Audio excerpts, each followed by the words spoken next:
My name is Jasmine Andrews. We have a working cattle farm here.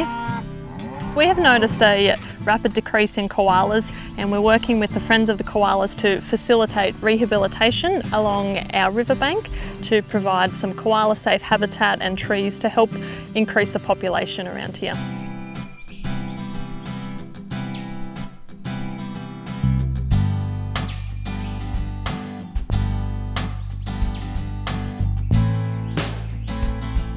My name is Mark Wilson, and I originally joined the group and they gave me the grand title of Trees Officer, and in the last 10 years that's morphed into the Nursery Manager.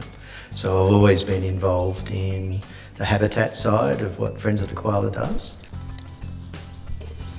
I'm potting koala food trees. This is what we do all day, every day. Hundreds of them. Even back in the 80s, we could see that there was problems in terms of koalas, too many koalas.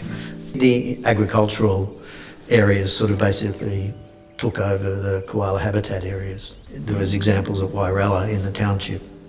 Enormous big trees were dead, and yet there's still 5 or 6 koalas sitting in these dead trees. They'd completely killed these massive big trees.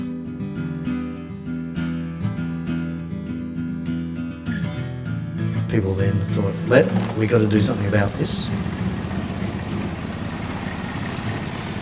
Not enough people, but enough people to get 2 groups formed to go out and basically tree plant, which we used to do pretty much every fortnight. We'd be out there on private property planting trees.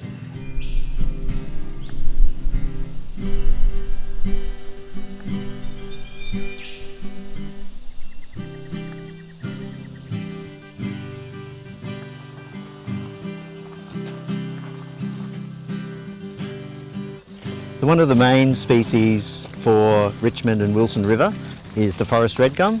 Predominantly you would have had a lot of these already planted, probably originally before land clearing. This is the tree that you would have found actually on the river bank, so can handle periodic flooding. #1 tree for the koalas.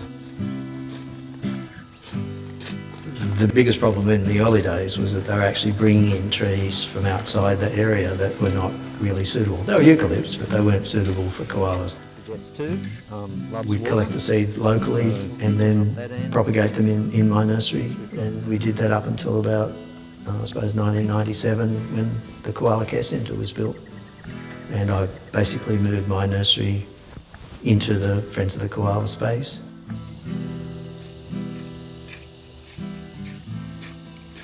So that's the river oak. It's not something they eat.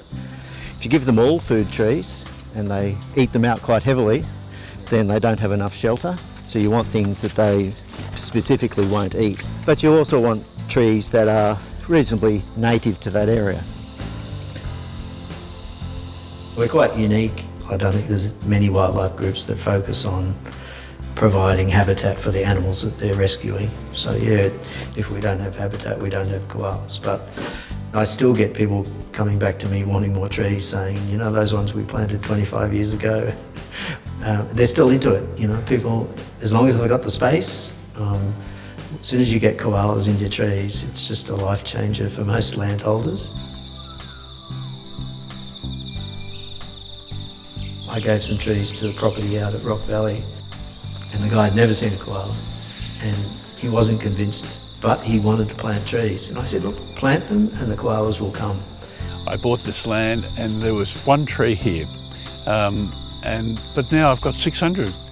And one of the greatest rewards was the fact that when I planted them, I found a koala, and there it is.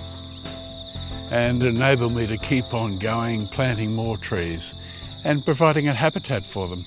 Since that first koala, I've now had others coming here.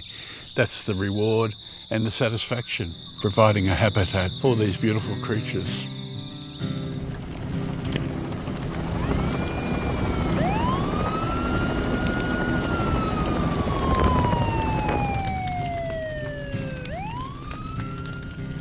The current project is the bushfire recovery project. So that's funded through the Foundation for National Parks and Wildlife, where our project is to provide 240,000 trees free of charge to landholders in bushfire affected areas.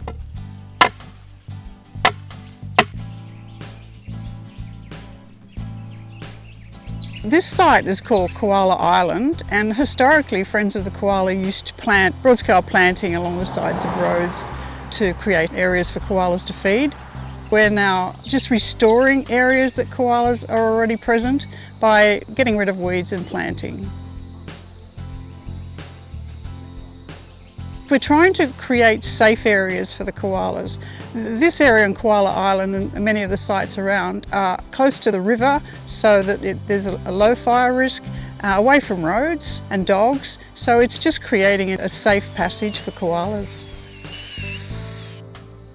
We've got amazing landowners involved in this project. There's been a real shift in concern for koalas in this area, and farmers are only too happy to get involved and let us work on their land.